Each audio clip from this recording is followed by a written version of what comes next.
उनका दोनों लोगों का रिश्ता उतना ख़राब नहीं हुआ, उसको लेकर बवंडर होने का कोई औचित्य नहीं था और ना होना चाहिए। लेकिन जिस तरह से आलोक को रास्ता हटाने की बात की गई वो आपत्तिजनक है और भारत के संविधान के मुताबिक, भारत के कानून के मुताबिक उन पर आपराधिक कृत्य चलना चाहिए, क्योंकि वो हत्या की साजिश रचते दिख रहे हैं दोनों। और उत्तर प्रदेश सरकार को कानून के दायरे में ज़रूर कार्रवाई करनी चाहिए, मेरा ही मानना है। जब ज्योति और मनीष दुबे ने उसके हत्या की प्लानिंग की तो ऐसे में एक पीड़ित व्यक्ति, अब मैं इस जब नज़रिए से देखता हूँ कानून के नज़रिए से, तो मैं आलोक को पीड़ित पाता हूँ। हाँ, उसके आरोप की मैंने पढ़ाया, मैंने ये किया, जो उसके तमाम दावे हैं वो थोड़ा अतिरंजित लगते हैं, चूँकि कोई पढ़ा करके किसी के स्कूल में एडमिशन करा देने से कोई IAS, PCS, इंजीनियर, डॉक्टर नहीं बन जाता। आलोक मौर्य, ज्योति मौर्य, ये प्रकरण इस समय भारतवर्ष में पूरा ट्रेंड कर रहा है। कुछ लोग आलोक को दोष दे रहे हैं, कुछ ज्योति को दोष दे रहे हैं। हालांकि राजनीतिज्ञों का तभी इसमें प्रवेश नहीं हुआ है, लेकिन मीडिया ट्रायल चल रहा है। समाज सेवी जितने हैं सभी लोग अधिवक्ता हैं, सब लोग अपनी अपनी राय व्यक्त कर रहे हैं। पत्रकारिता जगत से हमारे बीच में हैं बड़े भैया मुकेश पांडे जी, जो कि पत्रकारिता जगत के युवा भीष्म पितामह भी कह सकते हैं। एक शब्द थोड़ा हार्ड लग रहा होगा, और ढेर सारी शुभकामनाएं। धन्यवाद दिनेश जी, आपने हमें जो है इस विषय पर बात करने के लिए चुना। और बताइए आप, हम किस मसले पर बात करना चाहते हैं? तो ज्योति और आलोक का प्रकरण, क्या ये बताइए, जितना बवंडर मचा है, क्या ये तलाक पहला है या राजनीतिज्ञों के बीच में जो कामयाब हो गए हैं, जो सक्सेस रहे हैं, क्या बड़े बड़े लोग हैं, सेलिब्रिटी जितने हैं, राजनीतिज्ञ जितने हैं, ये कौन सी ऐसी नई चीज़ है जिसमें हाय तौबा मची है?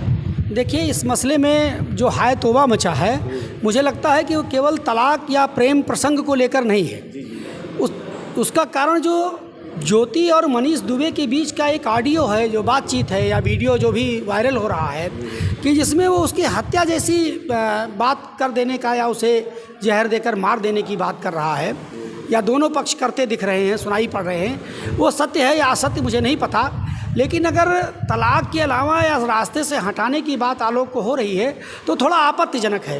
एक राजपत्रित अधिकारी के लिए शोभा नहीं देता कि तलाकनामा तो कभी भी ले सकती थी, अदालत जा सकती थी ज्योति, और मनीष दुबे भी अपनी पत्नी जो यदि हों तो उनसे तलाक लेकर पुनर्विवाह कर सकते थे।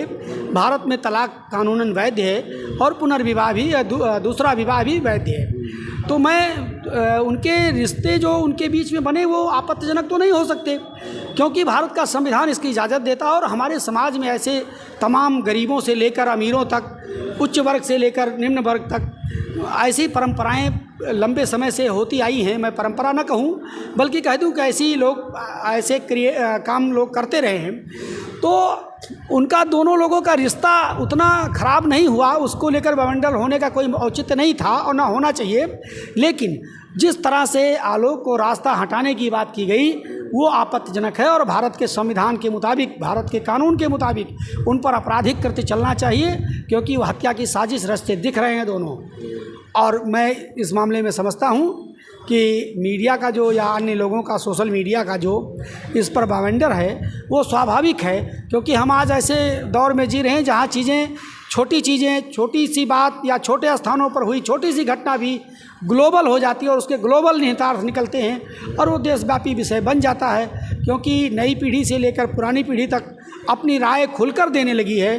कभी कभी ये लगता है कि ये राय देते समय लोग क्रूरतापूर्वक हम राय दे लेते हैं, अतिरंजित हो जाते हैं, आप शब्दों का इस्तेमाल कर लेते हैं, तो वो थोड़ा ज़्यादा मैं मानता हूँ।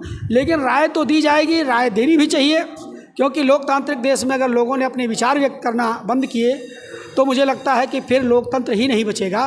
तो ऐसे में राय इस मसले पर भी आनी चाहिए। लेकिन जो प्रेम प्रसंग को लेकर राय आ रही है वो थोड़ी उपहास का बनाया जा रहा है, वो थोड़ा ज़्यादा है, अतिरंजित है। लेकिन कानून के दायरे में जो राय आ रही है और आनी चाहिए, और उत्तर प्रदेश सरकार को कानून के दायरे में ज़रूर कार्रवाई करनी चाहिए, मेरा ही मानना है। ये बताइए, आपने एक तरफा बात की, जैसे आलोक ने अपनी पत्नी की निजता का हनन किया, आप उसकी तरफ आप वन साइडेड मतलब ज्योति और मनीष पर ही आप कंसंट्रेट हो गए। आलोक ने जो पत्नी की निजता का हनन किया, क्या आपको लग रहा है अब दौर चल पड़ा है कि महिलाओं का सशक्तिकरण हो रहा है, महिलाएं अब आगे आ रही हैं, थोड़ा सा लोग इसको पचा नहीं पा रहे, जबकि पुरुषों में ये परंपरा पहले से रही है कि जैसे कामयाब हो जाते हैं पत्नी को किक कर देते हैं। देखिए, आलोक ने जो किया, निजता के हनन का जहाँ तक सवाल है, उसने तब किया जब ज्योति और मनीष दुबे ने उसके हत्या की प्लानिंग की।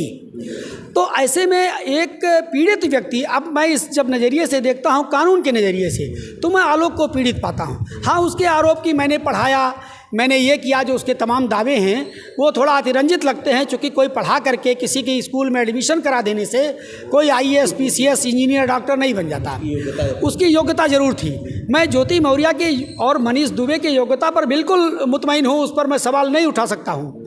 लेकिन उनके योग्य होने का मतलब ये नहीं है, या तलाक लेने की इच्छा होने का मतलब भी ये नहीं है कि आप किसी की हत्या की साजिश रच डालें। तो जहाँ हत्या, अगर वो सही है ऑडियो, मैं फिर बार बार दोहरा रहा हूँ कि यदि वो ऑडियो फेक है तो ज्योति मौर्य और मनीष दुबे निर्दोष होंगे, तब वो गलत नहीं हैं। और अगर वो ऑडियो सही है तो वो दोषी हैं, उन्हें हत्या की साजिश नहीं रचनी चाहिए थी।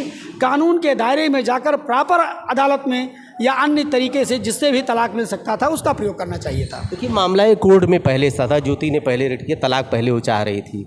आलोक ने क्या लगता है कि अब गेम खराब कर दिया, अब जो बात थोड़ा बनने वाली पहले थी अब एकदम से बिगाड़ दिया वो।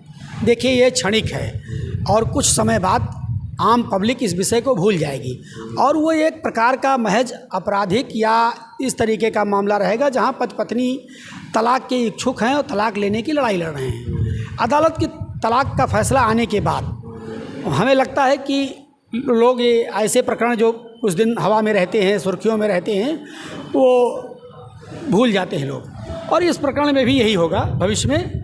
अब उनके रिश्ते तो अच्छे नहीं हो सकते हैं, तो तय हो चुका है, तो तलाक ही विकल्प है। नहीं, तलाक एक विकल्प है, लेकिन इस घटनाक्रम से पूरे देश को नुकसान हुआ।